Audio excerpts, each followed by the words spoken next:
Hey, what's up, y'all? So today we're gonna be talking about the biggest wealth blocks in couples and how to overcome them. So if you see me looking down from time to time, I'm just looking at my notes in the laptop, and I just want to give you guys as much value as possible. So please make sure to subscribe and hit that like if you get value. But let's get it. So number one, I got financing cars, and I actually know this guy who was one of my old better friends, and he had three different supercars, or not supercars, like good cars in a span of around 3 or 4 years. And he kept destroying these cars because he kept racing and blowing out the engine, right? I've had a lot of financial burden, but he had probably wasted anywhere from 10K up to $100,000 on these cars when we initially grew up from the hood. We're not the better parts of the areas, right? Not a smart investment, right? A lot of times, even like I rather you finance than lease. And if you know the difference, lease is like basically you're just paying, but the car is not really yours. It's like you're renting a place, right? And financing is like you're kind of paying it down. So I rather you do that. But if you can't afford it, don't finance it. For me, especially if you're trying to build your wealth, I rather you start with just buying a car cash. So then all you have to worry about is insurance and gas and maintenance from time to time. There's no point financing a supercar if you do not have the money. I know it's hard not to keep up with the Joneses, what I'll talk about later, but if you don't have the money, that's the dumbest decision you can make. Because as soon as you drive a car off the lot, especially if it's new, you lose the value. If you have money to splurge, sure, but if you're watching this YouTube video, a majority of you do not have the money to splurge. So finance cars are one of the biggest financial burdens. It's very useful, very effective, but if you're trying to be wealthy and working on your finances, you don't need to be extravagant with this part of your wealth sacrifices. Number two, I have credit card debt. Depending on what credit card, it could be terrible for you, especially if you don't pay it on time because the interest will eat you up. You ever heard those nightmare stories, horror stories of people saying I had like a $20,000 credit card loan, and for the last 10 years I've been paying it off like the minimal, and I still owe $19,000. You know what I mean? So credit cards have one of the highest interest rates, and for sure they're gonna coerce you when you go into the shop, when you go into the bank and say, "Yeah, I want this credit card." They're gonna say, "Yeah, ours is the best, and we have the lowest." Obviously, they're gonna say that. They're gonna lie because some of them get commissions, right? Which is why if you're investing, I will always say choose an ETF over your mutual fund, because mutual funds, banks are gonna tell you, yeah, these are the better things to do. That's your job. They make money off of you. If you go an ETF, Warren Buffett, one of the best investors of all time, if not our time, said if his wife knew nothing about investing, she would tell her to put the money into a S&P 500 ETF and just leave it in there, and he'll be fine. So if you're new to investing, just do that, right? You don't need a crazy sporadic trading system. If you want to be a day trader, different. But if you want to be a smarter trader, or like a laid back trader, I mean, for better lack of better word, yeah, just put your money in that. But avoid credit card debt. If you really need to do it, like there's ways you could go around it. You could borrow money from family. You could to even a line of credit or overdraft in your bank, like get an overdraft limit, so then you can use that, because that give you a little bit more leniency, but just pay it back. And in regards to credit card debt, a lot of y'all don't really care about your credit. But I read this book, I Will Teach You How to Be Rich, by Ramit Sethi, and he said someone with a credit of, let's say, 800 versus 700 versus 600, when it comes to getting a car, getting a house, and stuff like that, like big purchases, like the person with the 800 versus 700 basically saves 50,000. The person with the 700 to 600 credit score basically saves like anywhere from 100 to $250,000 on the same purchase, because the banks don't trust you, so they're gonna give you a higher interest rate with the loans. People don't think it's important, but it's very important. You could save hundreds of thousands of dollars with a couple hundred points on your credit system. So lock in on fixing your credit. How do you lock in on fixing your credit? Make sure you're not utilizing, so you're not using more than 30% of your credit, right? So with me, I have a card that's $15,000. I'm not gonna use more than like 2,000, 3,000, max 4,000, because I don't wanna go over that 30%. Right? Do the calculation, whatever it is. If you don't know what it is, get your total amount and then times it by 20%. And that's how much you shouldn't go over. That's how much you should use only. Right? So credit card debt, big no-no in my regard. Then we have not investing enough when it's young. So I just gave you a simple investing strategy. S&P 500, put it in there, leave it in there, you'll be fine. And then you're 60 or something, right? If you want to actively invest, look more. I do Canadian banks because I know banks aren't going down anytime soon. Like maybe when Bitcoin gets bigger, but for the near future, we'll be fine. Do stuff like energy sector. Are we gonna use for the rest of our lives? It's not that hard to pick good stocks. You could Google a stock. You can use ChatGPT and find something that won't fail you. My investor strategy, I look at stuff that's been going strong for the last 100, 200 years. And I just stick to it because if it's not broke, don't fix it. Look at investing into boring companies, trash companies, soap companies, something that's boring, banks. It's gonna be around for a while. You don't need something super exciting. You don't need the next Tesla because Tesla fluctuates. I'm a Tesla super fan, but Tesla fluctuates, right? So do something that's has a track record of working. And if someone asks you, if a bank person says, do a mutual fund, don't do a mutual fund, do an ETF. It's the same damn thing, except you're saving more money in the end result. They're saying it's like 1 or 2% they're gonna take off, and they're gonna feed you sweet nothings like, oh, we're gonna invest it for you so that you get so much capital. But it's been shown multiple times on multiple theories. If you take a bank investor from a mutual fund and a monkey who randomly throws dart on the board, the monkey will probably get better returns than the investor. That's messed up. You think I'm joking? No, you can look this up. Right? So just heed my knowledge in that. Okay, so then we got putting stuff on contract. So like the cars, I like to buy my stuff cash. When I was younger, I used to always put my phones on contract because I didn't have enough money. And it kind of makes sense if you don't have enough money, right? Like there's these options where like you buy something and you could split it down into multiple payments.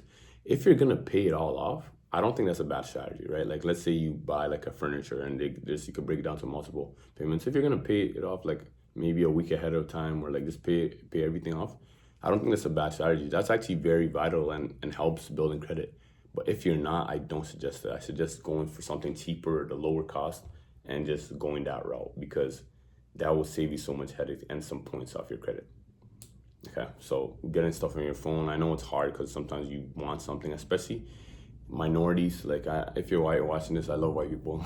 Like no this, but minorities, we've been programmed to want the brand names and go for stuff because a lot of times we didn't get it when we were younger. We've been kept away from the wealth building stuff, right? If you haven't, I'm very proud of you, and you should be proud of your parents for setting you up, and you should be very proud of yourself for taking time to learn more and watching videos like this. And if you're getting value, make sure to like the video, subscribe, and share because I'm not getting sponsored, so you gotta spread the word. I want to help everybody just get better with their relationships and their life. So yeah, big stressor is just putting stuff on contract, right? If you don't have it, you're gonna be pulling your hair out when they take that payment out, right? It's like when you see Apple take a random $11. It's $11, but you're still like, bro, ciao, right? I don't know about y'all, but personally, it eats me up inside. So yeah, watch out for that. Dogs and babies. So back to the same friend who are not really that friend because he doesn't make good choices. Had a baby, had no job. Babies, I think by the time they're 16 are close to anywhere from 150,000 to a $250,000 if you just raising them. Babies are expensive, right? You could definitely have babies, but like this is a big stressor for couples, and a lot of times wealth is the biggest thing that breaks couples apart, like money issues. And adding a baby or dog to the mix, if you don't have a job or you're not financially ready, it's gonna be a big stressor. So just have a plan. I'm not saying don't do it. Like dogs are a bit easier per se, even though they're like little babies, but have a plan. When you have it, have some work, have some savings. Like $10,000 isn't enough in today's day and age to have a baby. I'm sorry, 20,000 might not even be enough. Anywhere from 50,000 might not be enough. Keep stacking up. Take your finances seriously, especially if you're a guy. Like no disrespect to women, but guys, if you don't have money in this world, people do not respect you. Like a woman, you might be able to get by. You should still like have your finances in your mind strong and stuff, but you might maybe be able to get by. I know a lot of strong independent women don't like to admit it, but that's true. But as guys, you have to take your finances very seriously, especially, and as a couple together, y'all definitely have to take your finances very seriously because you're building a future together. It's nothing to joke with, nothing to play with. Because it's serious. You ain't Batman. You can't just throw away $30,000 every time the Justice League throws a random guy's card to Thanos and misses. You know what I'm saying? Like if the Justice League throw away my Benz or my Acura when they fight Thanos and they miss, you gonna see me in court.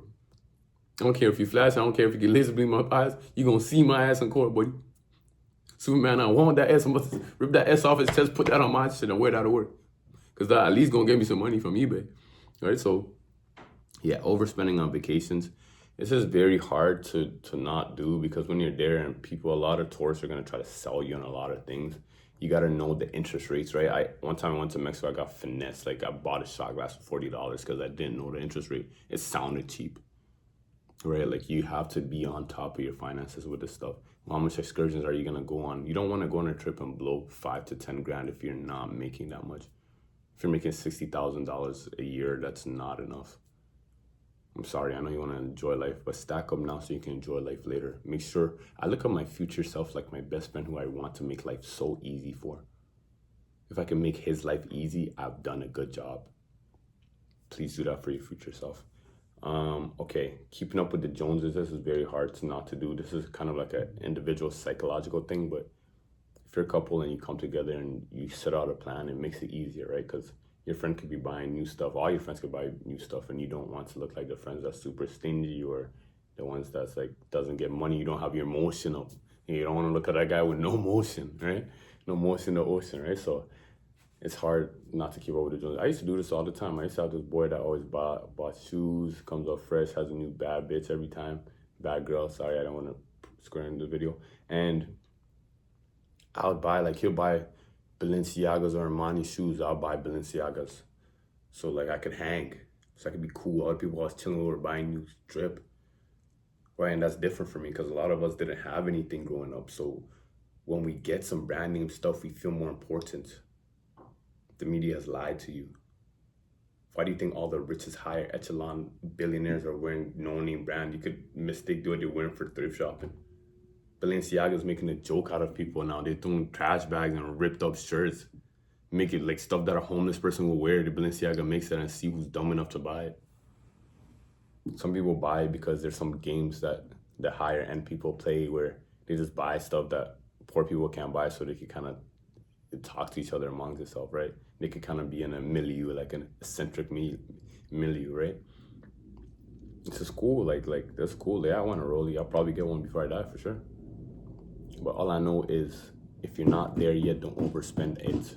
Make your money work for you. That's the biggest mistake a lot of us make. We don't put our money to work like they're soldiers for us. We just spend it and throw it away. Put every single dollar you have like it's a soldier. I invest my stuff and get my money back. That's every single dollar I have, that's a worker for me, for my army, for my empire I'm building. Right? Use that. Get a property, saving up. If you have one job and you're working 20 hours a week, get another one. Especially if you're young. Grind now for the older you can smile and live a luxurious life for your next future generations. Live a luxurious life. Don't just be chilling, watching anime, jerking your meat, smoking weed. Next one, going to clubs and bars. Why are you spending a $300 bottle of something you could buy for $40 at LCBO that you could pre-drink? To flex, to keep up with the Joneses. Like clubs and bars, I don't really enjoy that energy because it's just a flex battle. And some guys are just scammers and thieves and liars who've got that. And you're a hardworking 9-to-5 civilian, you're trying to flex with those guys? I'm sorry, they're in a whole different ballpark, a whole different game. And one wrong move, they're in the jail for life. I know people that are in jail for 25 years who I grew up with that they were living nice for a while. Buying cars, bought a dog, taking vacations, had all the baddies for sure. But what's that when you can't even enjoy your freedom, when you can't even sit outside? Right? It's okay. Enjoy the little things in life. Like people say, oh, we're only eating bread. Even prisoners have bread. Yeah, but prisoners can't go outside and buy the bread. They get whatever is gave to them. You have that free will, free choice. Make sure you guys are liking and hitting the subscribe button below if you're getting value from this, by the way. I'm trying to grow this team up to the millies. Let's get it. And co-signing for people. So this one I have mixed feelings about, because if you co-sign for someone that you know and you love, who you know is going to be on it, it's fine. But if you're co-signing for someone with a terrible credit who has no track record of paying it back, it could come bite you in the ass. This happened very recently, like less than a week ago now. I'm shooting this January 7th, 2025. So I'm probably going to drop this maybe months down the line. But my sister's best friend just committed suicide, like a very recent, like, yeah, like I didn't know her that well, but I have shed some tears. I've shed a couple. I didn't cry, but like Andrew Tate says, tears ran down my face, right? And it hit me because I was feeling for my sister, right? And she had told me that this girl was basically like 100K in debt and went to the States doing her school and stuff. And her mom and her brother's an engineer, so he's making good money, co-signed for her. And they trusted and loved this girl. They didn't know what she was going through in her life. And like, yeah, she just ended it all. So I don't know what's gonna happen. Maybe there's some insurance and backlash for that. Like like the school, definitely there's some insurance in that regard, but I don't fully know what's gonna happen with the legal aspect of that. Because I know student loans are very hard to get forgiven. Or maybe I'll do some research and drop that in the next video. I highly doubt it because I don't care right now.